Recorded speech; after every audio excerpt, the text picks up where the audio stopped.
कोई भी सरकारी कर्मचारी अब विदेश यात्रा नहीं करे। उनको मैंने कहा बिहार घूमो, बिहार में जाइए, 2 दिन अपने गृह जिले को छोड़कर इस बिहार का भ्रमण कीजिए और जब बिहार घूमेंगे तभी आपको एहसास होगा।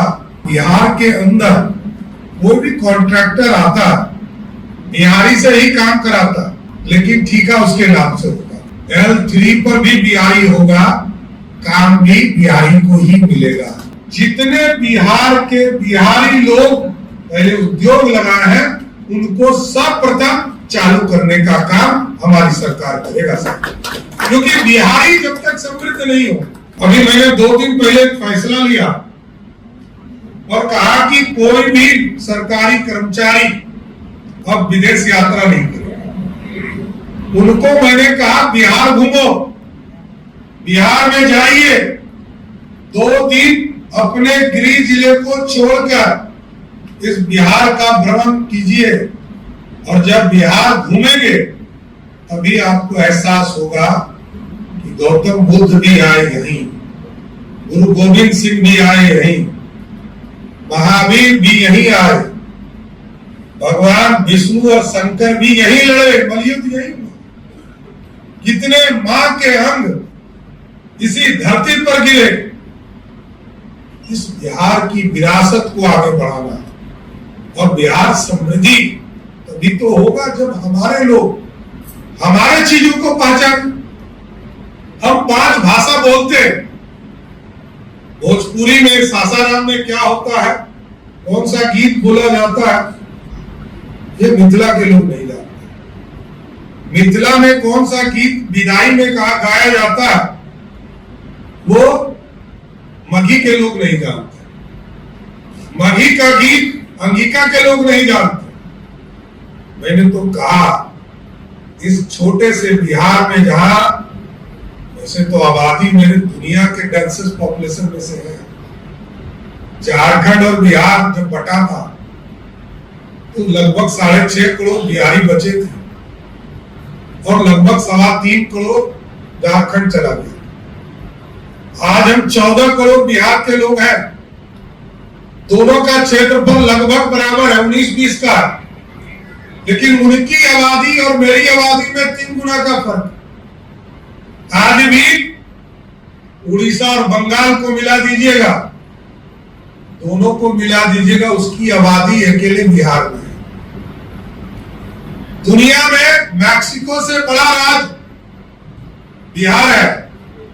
अमेरिका की जितनी आबादी है उसका आधा बिहार में है और अमेरिका हमसे 20 गुना बड़ा है। सोचिए किस क्षेत्रफल में हम रहते हैं और इसको समृद्ध बनाना। हमारे कई लोग महापुरुष, हमारे कई साथी, हमारे नौजवान बाहर गए क्योंकि उनको उचित रोजगार नहीं मिल पाया। ये सारे चीजों की चिंता हमको करना है, इसलिए तो मैंने कई चीजों में फैसला लिया। अभी आपने देखा होगा, मैंने कहा बिहार के अंदर कोई भी कॉन्ट्रैक्टर आता बिहारी से ही काम कराता, लेकिन ठेका उसके नाम से होता था। मैंने कहा 50 करोड़ तक के ठेके में L3 पर भी बिहारी होगा, काम भी बिहारी को ही मिलेगा, दूसरे को नहीं मिलेगा, क्योंकि बिहार का पैसा बिहार में है। बिहार की समृद्धि तभी होगा जब बिहार का पैसा बिहार में लग सके साथ। और जरूर मैं कहूंगा कि कल तक हमने जन कल्याण के काम किए हैं, इसलिए विभागों को भी मैंने कहा कि 3 भाग में बांटिए अपनी व्यवस्था को। एक आपके जो एस्टेब्लिशमेंट है, हमारे लोग हैं जो हमारे नौकरी में, उनके एस्टेब्लिशमेंट की चिंता कीजिए। जो हमारे जन कल्याण के कार्यक्रम आदरणीय प्रधानमंत्री नरेंद्र मोदी जी ने या नीतीश कुमार जी ने जिसको चालू किया, उसको हम 1/3 में चलाने का काम करें। और तीसरा जो 1/3 बचेगा, उससे इस समृद्ध बिहार बनाने में राजस्व बनाने का व्यवस्था करना है, क्योंकि 3,47,000 करोड़ के बजट में हमारा संसाधन मात्र 60,000 करोड़ रुपये।